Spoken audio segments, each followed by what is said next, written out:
There is a spiritual account with a balance kept and a settlement due that none of us will escape. Each of us, without exception, one day will settle that spiritual account.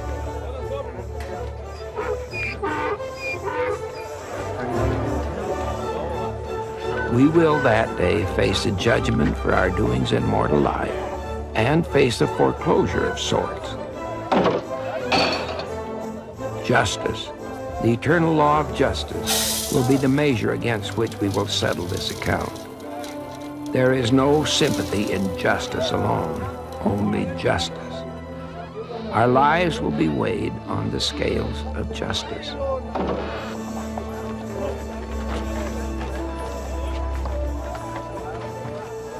There once was a man who wanted something very much.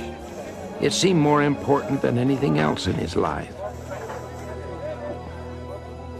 In order for him to have his desire, he incurred a great debt. He had been warned about going into that much debt, and particularly about his creditor. Just meet the terms of the contract. I expect nothing more, nothing less. But it seemed so important for him to do what he wanted to do and to have what he wanted right now. He was sure he could pay for it later.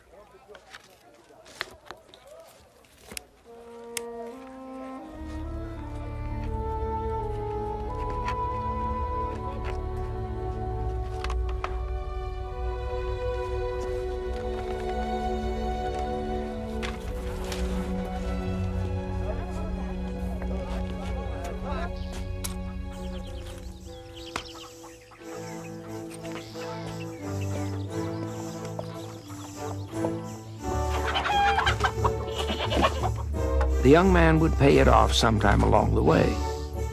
He didn't worry too much about it, for the due date seemed such a long time away.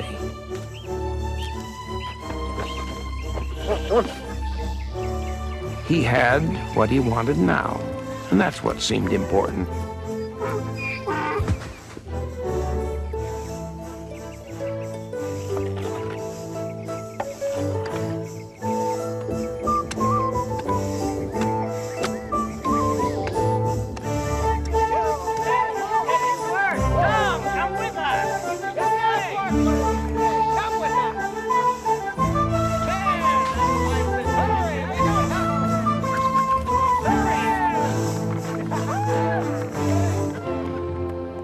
Though he tried to shut the debt out of his thoughts, the creditor was always somewhere in the back of his mind. The debtor made token payments now and again, thinking somehow the day of reckoning would never come.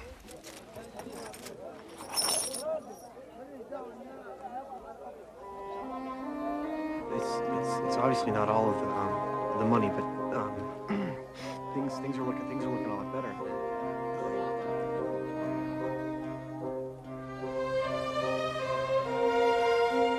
But, as it always does, the day came and the contract fell due. The debt had not been fully paid, and his creditor demanded payment in full. I cannot pay you. I have not the power to do so. And I shall exercise the contract, seize your possessions, and you shall find yourself in prison. You agreed to that. It was your choice. You signed the contract, and now it must be enforced. Can you not extend the time? Or forgive the debt? Arrange some way for me to keep what I have and not go to prison. Surely you believe in mercy. Will you not show mercy? Mercy is always so one-sided. It would serve only you. If I show you mercy, it will leave me unpaid. It is justice I demand.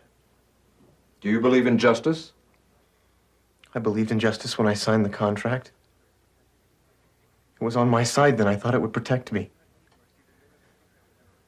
I did not need mercy then, nor did I think I would ever.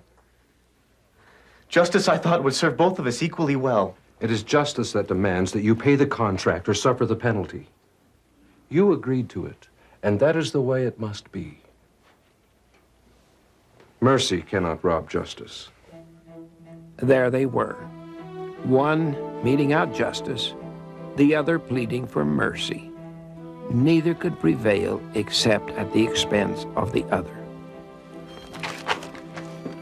If you do not forgive the debt, there will be no mercy.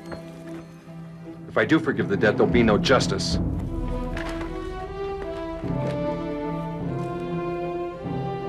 Both laws, it seemed, could not be served.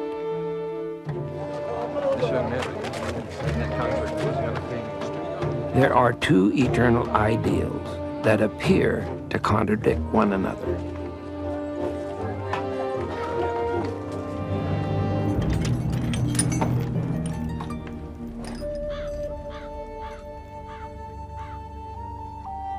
Is there no way for justice to be fully served and mercy also?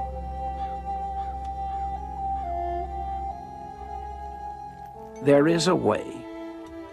The law of justice can be fully satisfied and mercy can be fully extended, but it requires another.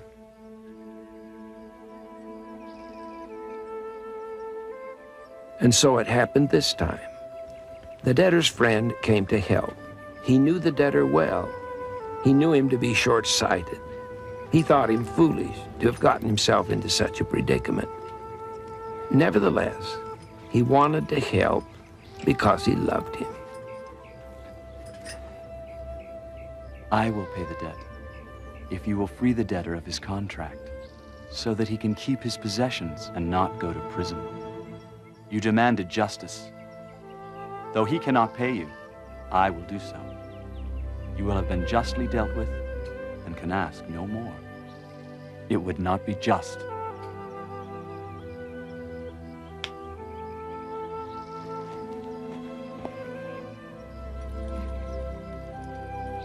If I pay your debt, will you accept me as your creditor? Yes. Oh, yes. Then you will pay the debt to me, and I will set the terms.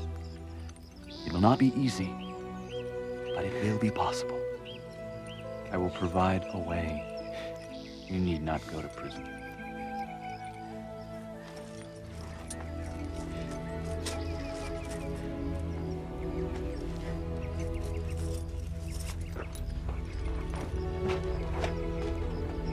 And so it was that the creditor was paid in full. He had been justly dealt with. No contract had been broken. The debtor, in turn, had been extended mercy. Both laws stood fulfilled. Because there was a mediator, justice had claimed its full share, and mercy was fully satisfied. Each of us lives on a kind of spiritual credit. One day the account will be closed and a settlement demanded. However casually we may view it now, when that day comes and the foreclosure is imminent, we will look around in restless agony for someone, anyone, to help us. And by eternal law, mercy cannot be extended, save there is one who is both willing and able to assume our debt, pay the price, and arrange the terms for our redemption. Unless there is a mediator, unless we have a friend, the full weight of justice, untempered, unsympathetic, must fall upon us. There is a Redeemer, a mediator, who stands both willing and able to appease the demands of justice and extend mercy to those who are penitent. For he offered himself a sacrifice for sin, to answer the ends of the law, and to all those who have a broken heart and contrite spirit.